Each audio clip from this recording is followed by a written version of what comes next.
adik-adik, selamat pagi, selamat hari Minggu, dan selamat datang di kebaktian kita hari ini. Oke, mungkin beberapa dari adik-adik ada yang udah tahu Kak Esra, atau mungkin beberapa dari adik-adik ada yang belum kenal nih. Gak apa-apa, Kak Esra akan memperkenalkan diri kembali. Perkenalkan, nama aku Esra, kalian bisa manggil aku Kak Esra. Dan biasanya Kak Esra ngajar di sekolah minggu balita. Tapi hari ini Kak Esra bersyukur dapat kesempatan untuk ngajar sekolah minggu di kelas besar dan bertemu adik-adik walaupun secara virtual. Nah adik-adik, mari kita mulai kebaktian kita hari ini dengan mengawali menyanyikan lagu Ku Masuki Gerbangnya.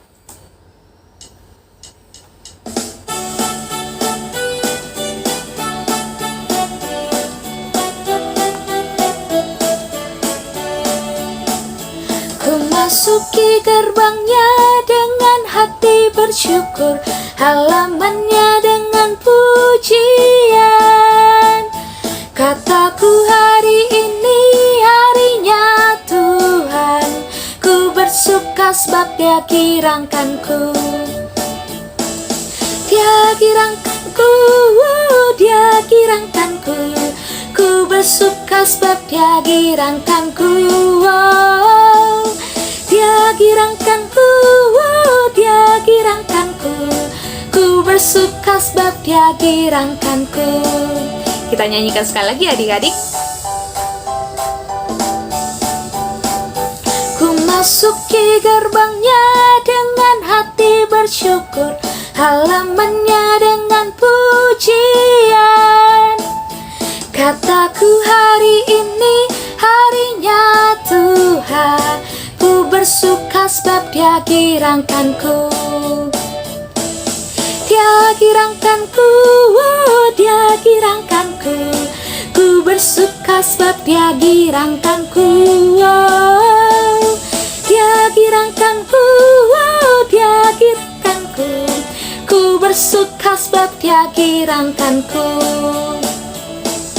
Dia girangkanku, Dia girangkanku, ku bersuka sebab Dia girangkanku.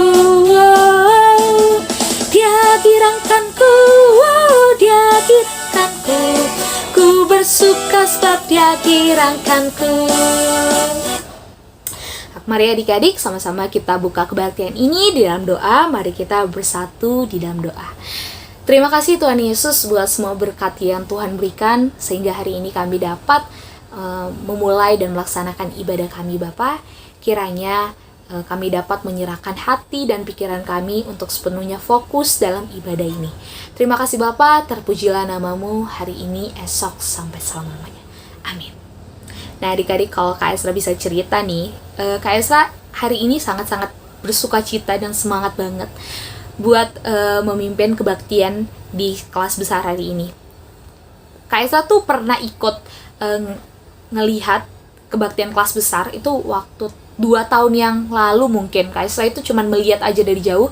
Kak Esra belum pernah ngajar nih adik-adik. Tapi hari ini Kak Esra dapat kesempatan buat memimpin kebaktian kelas besar dan Kak Esra sangat-sangat bersuka cita bisa bertemu dengan adik-adik kelas besar walaupun kita bertemu secara virtual kali ini. Tapi nggak apa-apa adik-adik, dan Kak Esra harap semoga semangat adik-adik tetap sama dengan semangat adik-adik ketika mengikuti ibadah offline.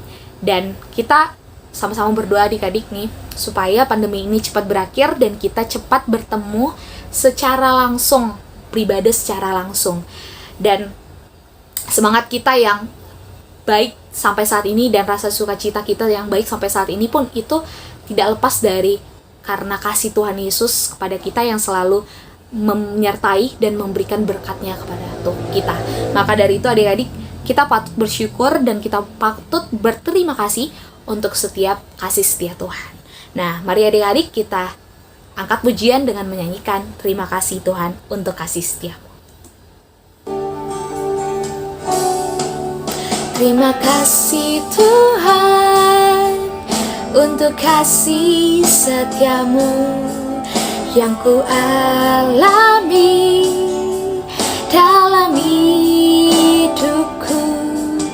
Terima kasih Yesus untuk kebaikan-Mu sepanjang hidupku. Terima kasih Yesusku buat anugerah yang Kau beri, sebab hari ini Tuhan adakan syukur bagimu. Terima kasih Yesusku buat anugerah yang Kau beri, sebab hari ini Tuhan adakan syukur bagimu. Sebab hari ini Tuhan adakan syukur bagimu.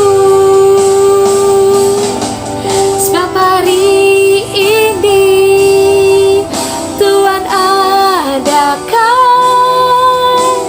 syukur bagimu.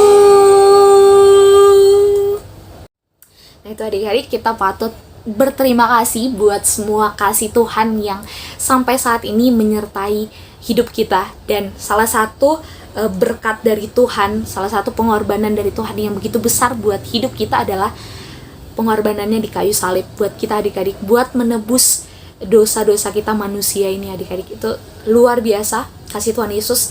Bila kita dengar cerita firman Tuhan minggu-minggu sebelumnya, bagaimana perjalanan penderitaan Tuhan sebelum dia disalibkan, bahkan ketika dia disalibkan, dia disiksa, dia dicaci maki oleh orang-orang di sekitarnya. Itu semua dia korbankan adik-adik buat menebus dosa kita manusia. Dan sangat-sangat besar kasihnya buat kita adik-adik, dan sangat-sangat besar pengorbanannya buat kita adik-adik. Dan pengorbanan Tuhan di kayu salib ini memiliki arti bagi kehidupan kita manusia, dan ini nantinya akan dijelaskan lebih lanjut oleh Katara di firman Tuhan berikutnya adik-adik. Maka sebelum kita masuk ke dalam firman Tuhan, mari adik-adik kita siapkan hati kita untuk mendengarkan firman Tuhan. Mari kita angkat pujian yang berjudul Karya Terbesar.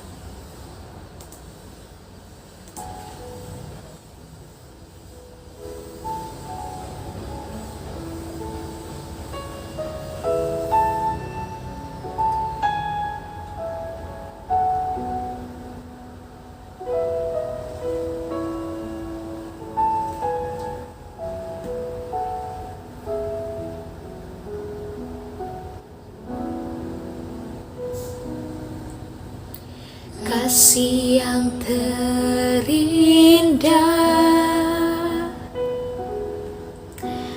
hati yang mulia,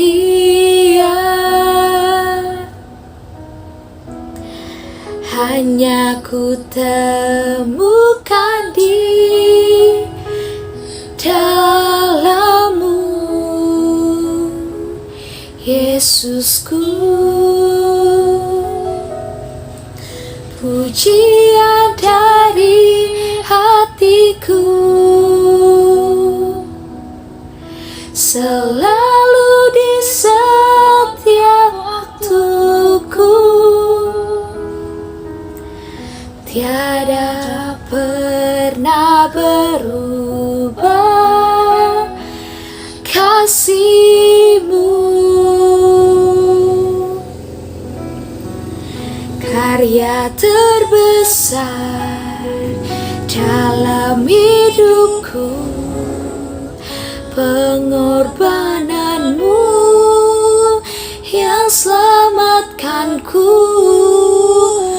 Engkaulah harta yang tak ternilai, yang ku miliki, yang ku hargai. Yesus, Engkau ku kagumi.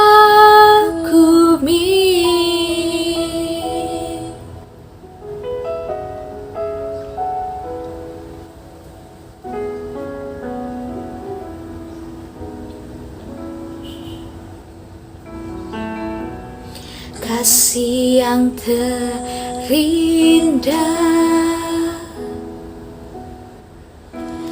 hati yang mulia,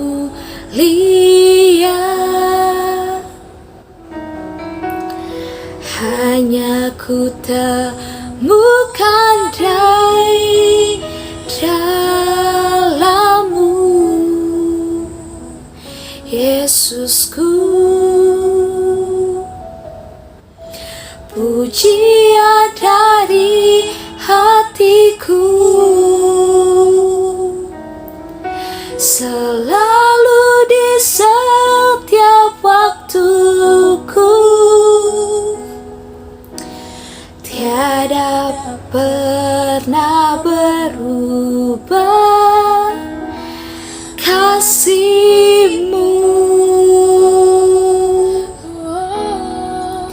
Karya terbesar dalam hidupku, pengorbanan-Mu yang selamatkanku. Engkaulah harta yang tak ternilai, yang ku miliki dan ku hargai. Yesus, Engkau ku kagumi.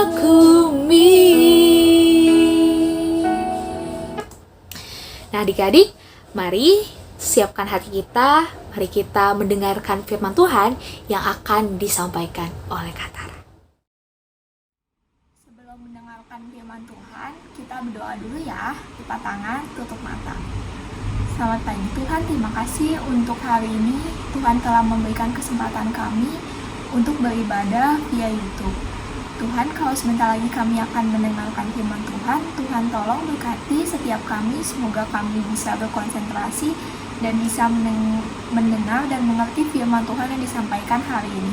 Semoga dari firman hari ini kami bisa belajar dan nanti bisa kami terapkan dalam kehidupan kami sehari-hari. Terima kasih ya Tuhan. Dalam nama Tuhan Yesus kami sudah berdoa dan mengucap syukur. Amin. Halo adik-adik, gimana? Udah siap dengar firman Tuhan? Yuk disiapin Alkitabnya. Tema hari ini judulnya Tuhan disalib bagiku. Bahan Alkitabnya diambil dari 1 Korintus 1 ayat 18 dan ayat 23. Kita baca dulu ya bareng-bareng. 1 Korintus 1 ayat 18. Sebab pemberitaan tentang salib memang adalah kebodohan bagi mereka yang akan binasa. Tetapi bagi kita yang diselamatkan, pemberitaan itu adalah kekuatan Allah. Ayat 23. Tetapi kami memberitakan Kristus yang disalibkan, untuk orang-orang Yahudi suatu batu sandungan, dan untuk orang-orang bukan Yahudi suatu kebodohan. Coba deh kakak mau tanya, siapa yang di rumahnya punya pajangan salib? Atau bahkan punya aksesoris kayak kalung, gelang, anting yang gambarnya salib? Sering ya kita lihat orang-orang Kristen memakai aksesoris atau pajangan salib di rumahnya. Sebenarnya apa sih arti dari salib itu sendiri? Nah hari ini kita mau bahas apa arti sebenarnya dari salib itu. Sekarang kakak mau cerita dulu tentang seorang bapak yang namanya Martin Luther King. Siapa yang pernah dengar? Jadi Bapak Martin Luther King ini adalah seorang pendeta dan aktivis anti-rasialisme dari Amerika Serikat. Beliau juga pernah mendapat hadiah Nobel Perdamaian. Hebat ya?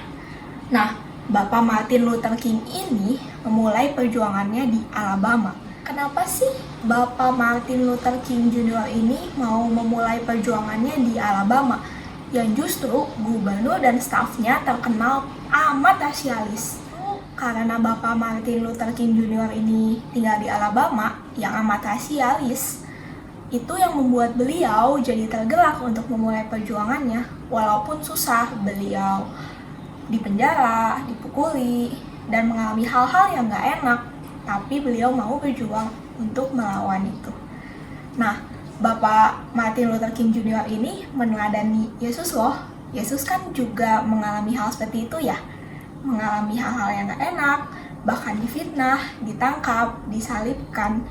Yang mungkin menurut dunia disalibkan ini biasanya identik dengan penjahat ya. Biasanya orang-orang yang disalibkan itu adalah orang-orang yang berbuat jahat, melawan hukum, pokoknya penjahat deh. Tapi Yesus justru malah disalibkan. Kok aneh ya? Nah, dari 2 ayat yang tadi kita udah baca sebelumnya, dari 1 Korintus 1 ayat 18 dan 23, itu adalah surat yang ditulis oleh Rasul Paulus buat jemaat di Korintus. Waktu mereka lagi galau mungkin. Kepikirannya, kok Tuhan Yesus, Juru Selamat kita disalibkan? Disalibkan kan tadi untuk orang yang jahat, orang yang tidak mengikuti hukum yang berlaku, orang yang berbuat salah. Nah, dari ayat tersebut, Paulus mau mengingatkan kalau disalibkan bagi Tuhan Yesus justru bukan sebuah kebodohan, bukan karena Tuhan Yesus melakukan sebuah hal yang salah, tapi justru disalibkan itu adalah yang pertama, penggenapan misi Allah untuk menyelamatkan kita dari semua nubuatan-nubuatan yang sudah disebutkan zaman-zaman sebelumnya. Ini digenapi dengan penyaliban Yesus Kristus. Dan yang kedua, penyaliban Tuhan Yesus juga tidak menunjukkan kebodohan, tapi justru menunjukkan keselamatan dan bagaimana Tuhan Yesus mau taat terhadap kehendak Bapaknya, walaupun gak enak, walaupun menderita, dan walaupun sakit. Tapi itu dilakukan oleh Tuhan Yesus dengan taat dan gak ada tuh protes-protes untuk menggenapi janji Allah akan keselamatan bagi orang-orang yang percaya kepadanya. Kita juga harus meneladani Tuhan Yesus yang mau dengan penuh rasa syukur dan taat memikul salibnya, mengikuti rencana yang sudah dibuat oleh Allah. Tapi Kak, memikul salib dan melakukan hal-hal yang kelihatannya menurut orang lain atau menurut dunia ini sebuah hal yang bodoh tuh susah Kak. Kok kita harus sih melakukan itu? Nah, Kakak punya satu ilustrasi. Jadi ilustrasinya gini. Jadi ada 3 orang. Kita sebut aja namanya A, B, dan C ya. A, B, dan C ini diberi tugas oleh Tuhan untuk memikul salib yang amat besar dan amat berat sampai ke puncak bukit. Nanti di sana akan dijemput oleh Tuhan Yesus untuk naik ke surga. Nah, salib yang berat dan besar ini itu susah banget bawanya. A, B, dan C memulai perjalanan mereka. Karena berat dan besar, mereka udah capek banget. Di tengah jalan, tiba-tiba mereka melihat ada sebuah gergaji tergeletak di tengah jalan.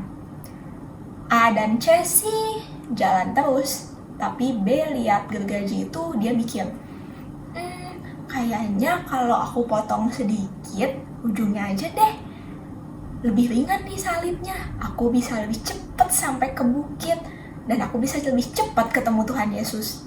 Aku potong Jadi B memotong salibnya, potong di gergaji di bagian ujungnya. Wah, salibnya sekarang lebih ringan dari teman-temannya dibandingkan A dan C.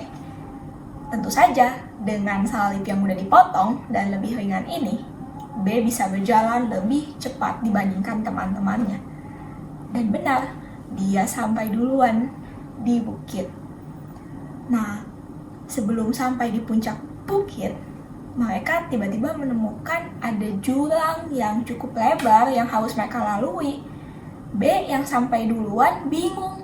Wah, gimana nih? Ada jurang.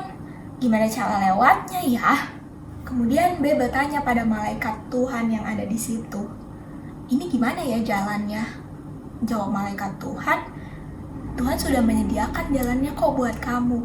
B bingung. mana nih jalannya? Nggak ada jembatan, cuma ada jurang aja. Kemudian sampailah teman-temannya, A dan C. Sama, mereka pun bertanya pada malaikat Tuhan. Pertanyaannya sama, gimana caranya kami bisa menyeberang jurang ini? Jawab malaikat Tuhan pun sama, Tuhan sudah menyediakan jalannya. Nah, Roh Kudus membukakan pikiran kedua temannya B ini, A dan C. Mereka pun mengerti, oh maksudnya adalah salib yang mereka bawa sepanjang perjalanan itu, yang besar dan panjang dan berat itu, bisa mereka gunakan sebagai jembatan untuk melewati jurang yang lebar itu dan bertemu Tuhan Yesus. A dan C melakukannya. Salib yang tidak dipotong cukup dan pas untuk membuat jembatan untuk mereka melalui jurang itu. Tapi gimana dengan B yang salibnya udah dipotong? Kalau yang sudah dipotong, sayangnya salib milik B udah gak bisa lagi dibuat menjadi jembatan untuk B bisa melewati jurang itu. Wah, sayang ya, kasihan sekali B. Itu ilustrasinya. Kadang kita mikir ya, kok Tuhan tega sih membiarkan kita melewati kesusahan ini, penderitaan ini. Toh bisa aja langsung dikasih enaknya aja. Nah, tapi belajar dari ilustrasi yang tadi ya, Tuhan punya rencana untuk kita. Mungkin dalam perjalanannya kita tergoda untuk memotong salib yang kita bawa. Udah deh, gak usah susah-susah. Kenapa sih ngikut Tuhan harus susah-susah? Tapi percaya, semua yang Tuhan biarkan terjadi dalam hidup kita itu pasti Tuhan udah punya rencana dan pasti itu akan membuat kita menjadi pribadi yang lebih baik lagi. Kakak percaya, kamu percaya kan? Gimana sih Kak penerapannya? Emang di zaman sekarang masih ya memikul salib? Dalam artian memikul kayu yang besar itu? Enggak ya, sekarang kita akan masuk ke penerapannya. Gimana memikul salib itu ada dalam hidup kamu. Nah, contohnya, tadi kan kita udah bahas untuk mengikut Tuhan Yesus, kadang kita harus memikul salib. Kita harus mengalami penderitaan atau kita harus melakukan hal-hal yang mungkin menurut orang lain, kok ngapain sih susah-susah melakukan itu, sebuah kebodohan. Kamu kan bisa aja nggak ngelakuin itu. Contoh sederhana, di saat besok mau ulangan, teman-teman kamu ngajak main, kamu milih belajar atau main? Jawaban enaknya sih main aja. Tapi kalau main berarti gak belajar dong. Kalau gak belajar nanti nilainya jelek. Padahal Tuhan Yesus sudah kasih kesempatan kita buat sekolah. Tuhan udah kasih orang tua yang bisa support kita, bisa biayain kita sekolah. Dan kamu sebagai mahasiswa juga kewajibannya belajar kan? Jadi jawaban yang gak enak namun benar adalah belajar karena besok ulangan. Nah, mungkin gak enak respon teman-teman akan, kok ngapain kamu belajar, nanti aja, ngapain susah-susah, kan bisa nyontek. Nah, itu tantangannya. Gak enak kan? Sebenarnya kalau mau enak tinggal gak usah belajar, nanti hari H tinggal nyontek. Itu yang jadi tantangan kamu sebagai murid Tuhan Yesus. Bisa gak kamu memikul salib dan taat sama Tuhan di saat orang lain mungkin mikir itu susah banget dilakuin, dan buat apa kamu ngelakuin? Itu yang pertama. Nah, contoh yang kedua, kamu pernah gak sih menolong teman kamu yang lagi kesulitan? Kakak pengen tahu, waktu nolong, kalian nolongnya dengan sukacita atau kepaksa? Karena disuruh pembina, disuruh orang tua, disuruh guru. Gimana? Nah, itu salah satu contohnya juga. Menolong orang lain. Mungkin ketika kamu menolong, sebenarnya kamu bisa melakukan hal lain selain menolong teman kamu. Misalnya waktunya kamu pakai untuk main, atau misalnya kamu berbagi bekal pada teman yang gak bawa bekal, sebenarnya bisa kamu makan sendiri. Lebih asik kan, lebih enak kan buat kamu. Tapi kamu memilih untuk menolong teman kamu yang kesulitan. Ada pengorbanan tenaga, ada pengorbanan waktu yang kamu berikan untuk teman kamu. Gak enak ya kadang. Mungkin teman kamu yang lain ada yang bilang, nggak usah lah, ngapain nolongin dia. Tapi kamu memilih untuk menolong dia. Nah, itu salah satu contoh kamu udah memikul salib untuk mengikuti rencana Tuhan. Jadi gimana? Dari 2 contoh yang kakak kasih itu, kalian bisa nambahin nggak contohnya? Kalau kalian ada yang mau nambahin atau mau cerita, boleh ya nanti langsung chat kakak. Tapi kakak berharap dari 2 contoh yang udah kakak kasih tadi, kalian bisa paham ya tentang gimana terkadang untuk kita mau mengikuti dan taat terhadap kehendak Tuhan itu susah. Apalagi ada godaan dari orang lain.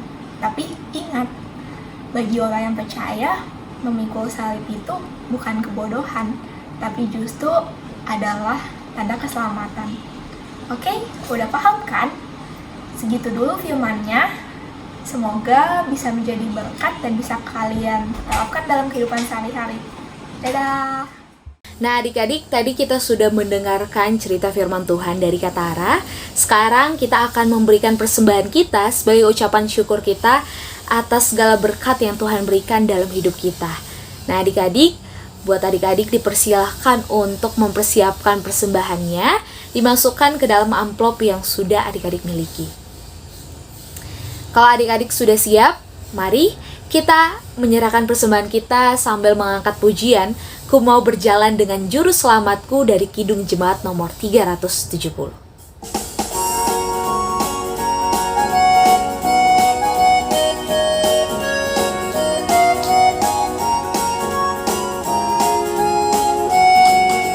Ku mau berjalan dengan juru selamatku di lembah berbunga dan berair sejuk. Ya kemana juga aku mau mengikutnya, sampai aku tiba di negeri baka. Ikut Tuhan Yesus, ku tetap mendengar dan mengikutnya. Ikut Tuhan Yesus, ya kemana juga ku mengikutnya.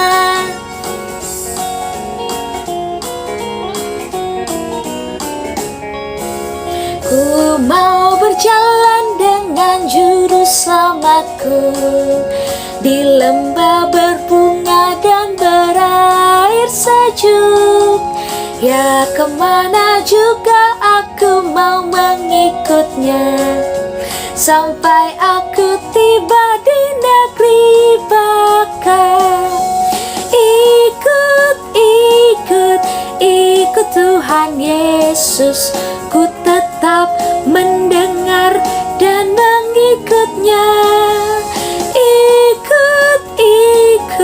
Ikut Tuhan Yesus, ya kemana juga ku mengikutnya. Baik adik-adik, mari kita sama-sama menyerahkan persembahan kita. Mari kita bersatu di dalam doa. Terima kasih Tuhan Yesus buat semua berkat yang Tuhan berikan. Pada saat ini kami datang ke hadapan-Mu ingin menyerahkan persembahan kami sebagai ucapan syukur kami atas seluruh berkat yang kami telah terima.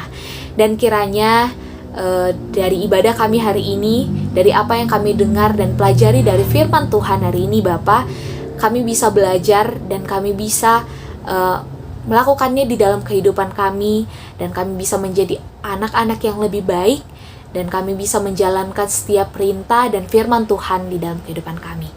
Tuhan, terima kasih untuk semua berkat-Mu. Kiranya kuasa-Mu selalu menyertai dan membimbing kami. Terima kasih. Amin. Adik-adik, tadi kita sudah mendengarkan firman Tuhan, dan semoga apa yang adik-adik pelajari hari ini bisa adik-adik lakukan dan terapkan di dalam kehidupan adik-adik sehari-hari. Dan terima kasih untuk kehadiran adik-adik dalam ibadah hari ini. Sampai jumpa minggu depan. Tuhan Yesus memberkati dan selamat hari Minggu.